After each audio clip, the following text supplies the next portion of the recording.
Bonjour tout le monde, aujourd'hui on va parler de plusieurs sujets, de deux sujets surtout. Deux sujets. Je réponds à vos questions par rapport à ma dernière vidéo sur le pervers. Et après je vais vous parler du trouble de la personnalité évitante. Ça y est, c'est un trouble répertorié dans le DSM-5. Donc je suis obligée de vous donner l'information. Alors, par rapport au pervers, on a tendance à sacraliser le pervers. C'est-à-dire c'est un être déroutant et tout ça. Alors, oui, je suis rentrée dans ce piège-là, certes, dans ma vidéo, mais aujourd'hui, je n'y rentrerai plus jamais. Pourquoi? Parce que le pervers n'est pas un être sacré. Loin de là. C'est un enfant qui n'a pas grandi. Un enfant qui ne supporte pas la frustration. D'accord? Imaginez, vous avez un enfant. Vous l'amenez à un magasin. Vous lui avez expliqué avant. Parce que c'est un enfant qui est capricieux. Vous lui avez expliqué avant que dans ce magasin, il n'aura pas de jouets. On y va juste, par exemple, pour acheter, allez, n'importe quoi, une salade. N'importe quoi. On va au magasin pour acheter une salade. L'enfant, qu'est-ce qu'il fait à ce moment-là, alors que vous lui avez expliqué avant? Ben, il va aller dans le rayon jouets et il va commencer à lorgner les rayons jouets et nous faire comprendre qu'il en a envie et tout ça. Bon, vous allez lui dire non parce que vous lui avez expliqué avant que la règle, elle était comme ça. Mais lui, eh ben, il va déjouer la règle. Il va la déjouer, il s'en fout, lui. Lui, ce qu'il veut, c'est ne pas être frustré. Et vu qu'on va lui dire non, le non, il n'aime pas ça, eh ben, pour le coup, il va taper une crise. Une crise qu'on appelle un peu la rage narcissique. Mais alors une crise à se rouler par terre, hein, une crise à hurler, il s'en fout. Il s'en fout. Vous pouvez avoir honte de sa crise, vous pouvez essayer de le contenir. Non, non, non, là il a décidé de vous... Au contraire, plus vous avez honte, plus la crise sera grande. Plus vous êtes mal à l'aise, plus la crise sera grande. D'accord? Donc, là, à ce moment-là, si vous cédez à la crise, en lui donnant le jouet par honte pour pas que les gens vous regardent, vous avez tout faux. Un enfant, à la rigueur, il fait sa crise, on le prend dans les bras, on le laisse criser et on part. On arrête, on va même pas acheter sa salade. Ça, c'est la règle, voilà. Parce que là, il y a frustration, la crise, tant que vous ne céderiez pas, tant que vous n'allez pas céder, plus la crise sera terrible. Il n'y a plus rien à faire. Il y a juste, on l'amène, un enfant, on peut le gérer. Imaginons un adulte, d'accord, mais qui a un enfant comme ça. Alors après, l'enfant, une fois qu'il a fini sa crise, il faut le savoir, hein, une fois qu'il a fini sa crise, vous allez aller lui parler, un enfant comme ça, qui ne supporte pas la frustration et le non. Vous allez lui parler, lui expliquer que c'est pas bien, etc. Vous allez lui expliquer qu'il y a des règles, que tout ça. Et une fois que sa crise est terminée, quand vous allez pouvoir lui parler, il va vous dire oui, oui, oui, je comprends, je suis désolée, je le ferai plus, promis maman, promis, je t'aime, maman, je suis désolée, et tout ça. Bref, il va faire comme ça l'enfant qui fait des crises. Il va faire comme ça. Mais après, il nous refera le même type de crise. Si vous lui donnez ce qu'il a envie de manger, il va comprendre que s'il fait une crise, des fois, on lâche. Vous comprenez? Des fois, on cède à la crise. Vous comprenez? Donc, c'est pour ça qu'il fait ce genre de crise-là. Si on ne cède pas, si on bloque le truc, bon, il va toujours être un peu frustré pour certaines choses. Mais on ne va pas lui accorder beaucoup d'importance. Ça, c'est autre chose. Sur le sujet des enfants, c'est un peu plus compliqué. Imaginons maintenant que vous êtes avec un enfant comme ça, mais adulte, dont le pervers, qui n'a pas grandi et qui est toujours... Alors, c'est souvent un enfant, soit roi, soit qui a été roi, soit un enfant qui a été certains enfants, pas tous les enfants, mais qui a été un peu harcelé, et pour avoir de la toute-puissance, il va écraser les autres et faire des crises de frustration pour obtenir ce qu'ils veulent. Voilà, bon, il y a deux types. Mais ça reste des crises d'enfants. Sauf que vous comprenez pas parce que vous vous dites, c'est pas un enfant, c'est un adulte. Il est si mignon, il est si sympa. Et il est là, il nous dit je t'aime, d'un coup, on est la 8e merveille du monde. Et puis d'un coup, on est méchante. On n'est pas bien. Quand ils sont en crise, on est la pire merde du monde. Comme un enfant fait avec ses parents. Vous comprenez? Parce que le pervers ne supporte pas la frustration et veut avoir le pouvoir comme un enfant roi. Il veut obtenir ce qu'il veut comme un roi, comme un dieu. On doit être un peu lui donner ce qu'il a envie quand il a envie. Donc, un pervers à l'âge adulte est loin d'être un chef d'entreprise, contrairement aux psychopathes. Je vous ferai la différence plus tard. Le pervers en entreprise, non. C'est quelqu'un qui fonctionne bien tant qu'il a ce qu'il veut. Dès qu'il n'a pas ce qu'il veut de par ses collègues, même s'il a une position hiérarchique un peu plus haute, s'il n'a pas ce qu'il veut de la part de ses collègues, il va faire des crises. Il va les écraser au départ subtilement. Il va faire des pics, hein, parce que ça l'énerve. Et puis après, un jour, il va faire sa crise comme un enfant. Et il va dire, t'es méchante, t'es nulle, mais il va pas le dire comme ça. Il va dire plein d'autres trucs. T'es mal baisé, vraiment, hein, t'es qu'une... excusez-moi, mais c'est souvent, les hommes, c'est souvent envers les femmes. Souvent envers les femmes. Mais bon, bref, il va y avoir des termes terribles. Comme un enfant en crise qu'on n'arrive pas à gérer. L'enfant en crise qu'on n'arrive pas à gérer comme ça, on va le prendre et on va rentrer chez nous et puis on va le mettre dans sa chambre le temps qu'il baisse sa crise. Ben lui, on ne peut pas le faire. On ne peut pas le prendre et l'amener chez nous. Donc, quand on arrive chez nous, il continue la crise. Puis à un moment donné, il se calme. Et quand il se calme, après il dit, mince. Ah, j'ai fait, mince, pourquoi elle ne me parle plus? Pourquoi elle me rejette? Pourquoi ceci? Pourquoi cela? Et là, il va s'excuser. Et il va faire semblant d'être gentil. Mais au fond de lui, il ne supporte pas la frustration. Et ça, c'est pas réglé. Il va faire le gentil, il va dire oui, oui, oui, oui, oui, oui, oui, oui à tout. Mais faut pas trop lui en demander. Vous imaginez, le pervers est un enfant dans le corps d'un adulte. Donc si vous commencez à lui dire, parce que nous, en tant qu'adultes, on se dit, il va progresser, c'est obligé. Mais lui, il va dire oui, oui, oui, oui, oui, mais il n'est pas capable. C'est un enfant, il n'est pas capable. Et à la moindre frustration, quand il ne se sent pas à la hauteur, parce qu'il n'est pas capable, il n'a pas la matière. Souvenez-vous de ma vidéo, je vous dis que oui, il m'a fait du love bombing, mon pervers, parce que c'était cool, c'était tranquille. Mais dès qu'il a été face à ses responsabilités, moi j'ai constaté plein de choses. Et encore, je ne vous ai pas tout dit. Si vous saviez tout ce que j'ai constaté, il était incapable. C'était un addict aux jeux vidéo. C'était un feignant. C'était un vrai feignant. Un vrai feignant. Il faisait des caprices pour avoir... une jolie voiture, pour avoir, je sais pas moi, le dernier iPhone qui existait, la dernière imprimante 3D qui existait, c'était des caprices. Si je disais non, ça allait énerver. Et je m'en rendais pas compte à l'époque, mais c'était comme ça. Moi, j'ai appris plein de choses. J'ai appris aussi dans mon aventure avec lui, entre guillemets, qu'il avait plus le permis depuis 5 ans. Je n'étais pas au courant jusqu'au jour où il se fasse arrêter par les gendarmes. Et lui, il dit non, c'est pas vrai, c'est qu'on m'a jamais envoyé de lettre pour dire que j'avais plus mon permis, mais qui ne sait pas qu'on n'a plus le permis de conduire, on a les lettres. Moi, je reçois régulièrement, tous les 2 ans, le nombre de points que j'ai. Lui, il savait très bien, mais il ment. C'est un menteur, comme un enfant.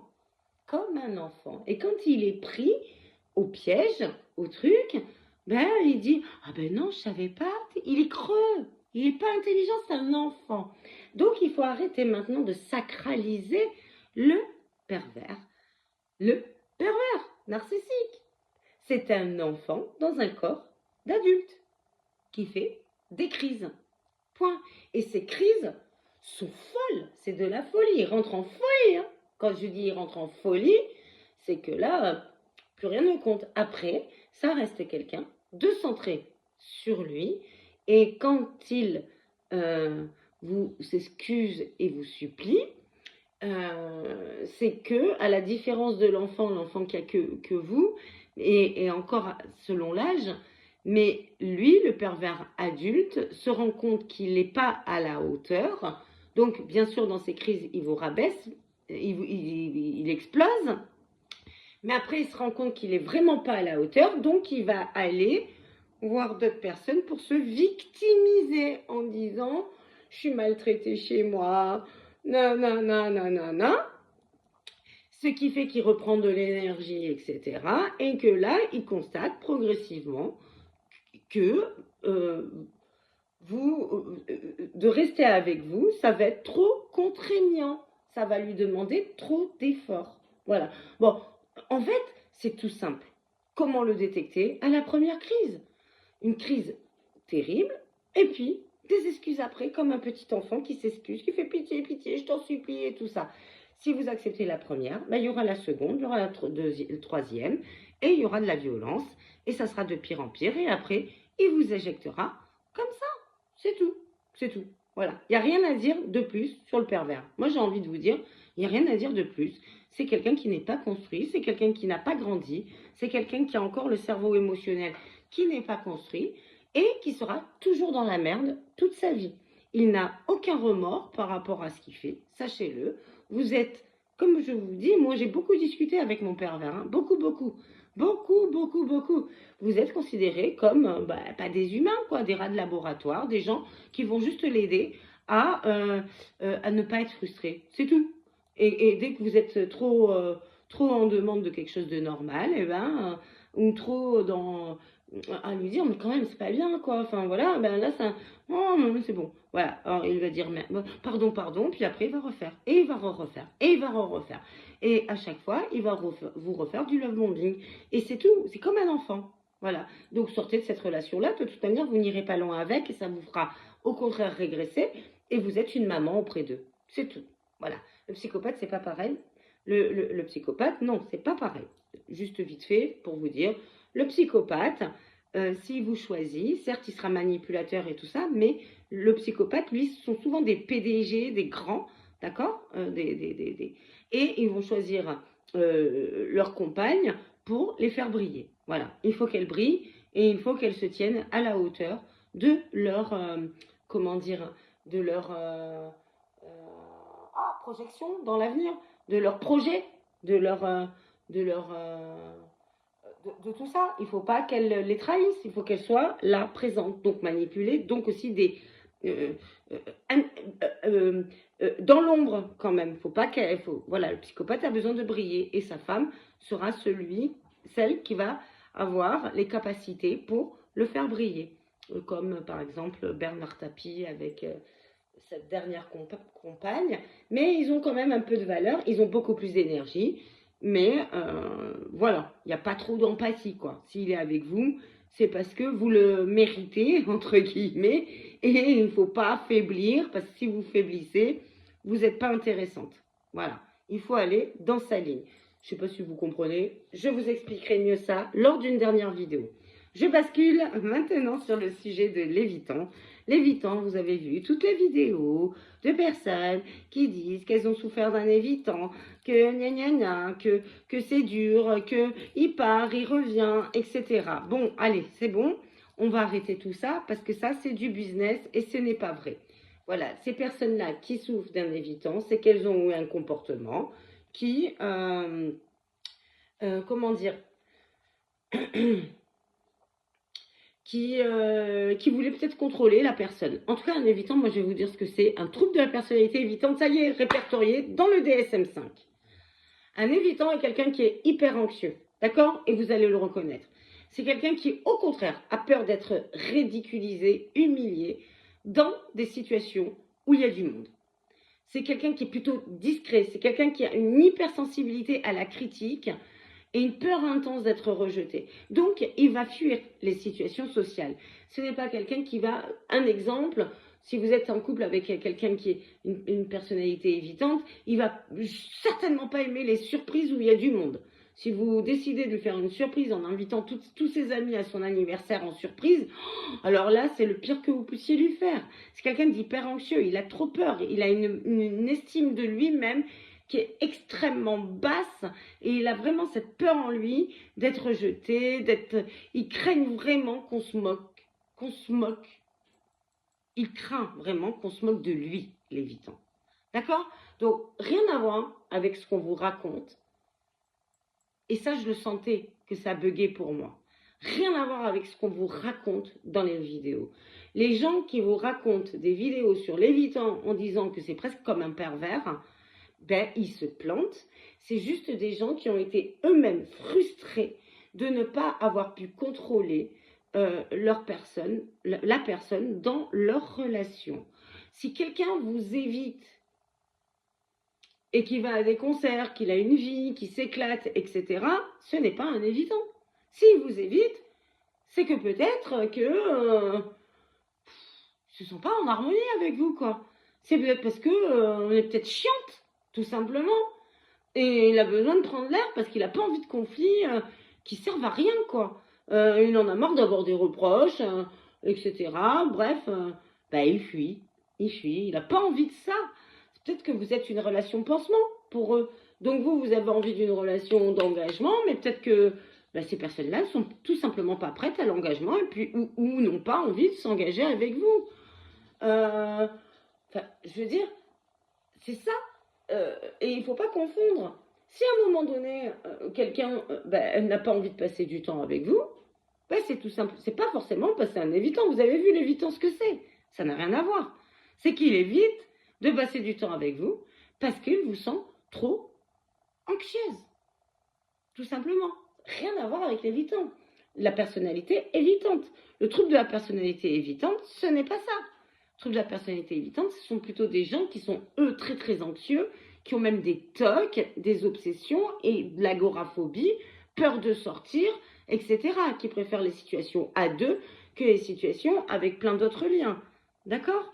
Donc, il ne faut pas tout confondre. Il y a la clinique et il y a la réalité. La réalité, si vous êtes avec, vous les femmes, un homme ou vous les hommes avec une femme qui vous évite et qui va faire la fête ailleurs ou avec plein d'activités, ce ne sont pas des évitants, évitantes. Si elles vous évitent, c'est tout simplement qu'elles ne sont pas bien dans leur relation, que la relation est peut-être anxiogène et c'est peut-être pour ça que vous êtes ghosté pendant 3-4 jours, tout simplement. Donc c'est à vous de vous remettre en question, de vous dire tout simplement, moi cette relation ne me convient pas, moi j'ai besoin d'avoir un lien plus solide. L'autre n'est certainement pas prêt, moi je pense, que les pseudo-évitants dont vous parlez n'existent pas, mais sont tout simplement pas prêts.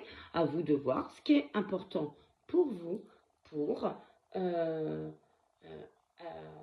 trouver quelqu'un qui réponde à vos besoins et réciproquement. Mais le contrôle ne sert à rien, ça ne sert à rien à vous de penser à vous, à vos besoins. Et si l'autre ne correspond pas parce qu'il vous évite, eh ben, moi j'ai envie de dire, suis-moi, je te suis, fuis-moi, je te fuis. Point. Le fuis-moi, je te suis, suis-moi, je te fuis, c'est nul. Fuis-moi, je te fuis, suis-moi, je te suis. C'est tout. C'est aussi simple que ça. Allez, j'espère avoir répondu à pas mal de vos questions. Prochaine vidéo, je vais essayer de vous faire, parce qu'on me l'a demandé, je trouve ça très intéressant parce que moi, c'est des sujets qui me passionnent. En criminologie, faire la différence dans les tueurs en série entre le psychopathe, le pervers et le psychotique. Je vous expliquerai un peu comment ça fonctionne tout ça. Je vous embrasse très fort, je vous laisse réfléchir à tout ça. Je vous souhaite une très très belle journée. Si vous avez aimé cette vidéo, vous pouvez liker, vous pouvez vous abonner, vous pouvez partager et bien sûr commenter. Allez, je vous embrasse très très fort. Bisous!